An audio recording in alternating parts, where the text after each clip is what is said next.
there's so many different facets to protecting our nature, and the first one is making sure that people have the right relationship with it and understanding what they're, I guess, living on.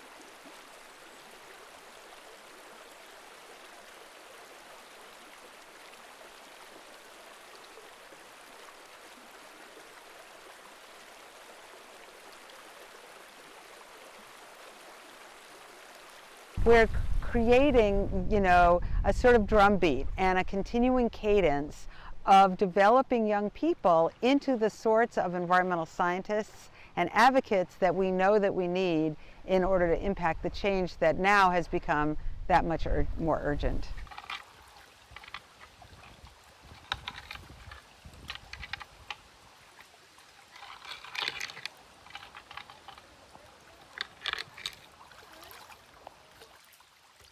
The Tip of the Mitt Watershed Council, going back to our start back in 1979, a lot of our founding members were actually people who either worked at or went to University of Michigan Biological Station. It's hard to believe that this is almost 50 years ago that Project Clear was started, and to do not just the science but also the community outreach so that we could take the knowledge and use it to leverage change. But we were a flash in the pan. We were a summer project. We were students going off to continue to educate ourselves, and this needed to continue. And so what happened with the Tip of the Mitt was Tip of the Mitt became the permanent, year-round professional organization that embodied Project Clear. From the very beginning, we've worked with UMBS very closely in not only the formation of the organization and kind of what we're about, but also we've sent a lot of water samples to the biostation over the years. We've worked with students to do things like we're doing today.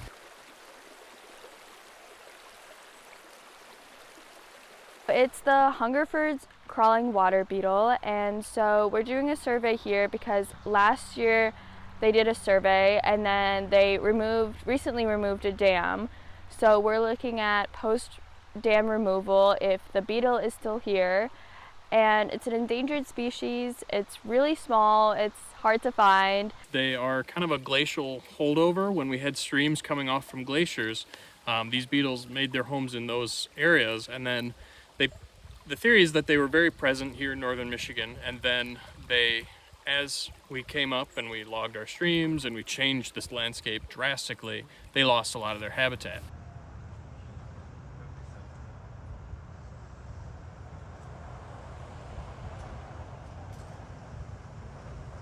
She's fantastic. We were so lucky to find her and that she found this internship too.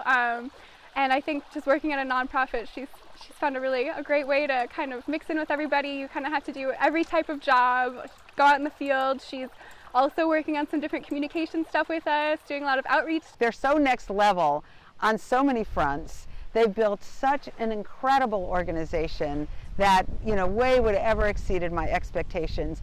I think the Watershed Council has offered me a lot of different projects that I can dip my toes in and understand what it means to advocate for the waters here.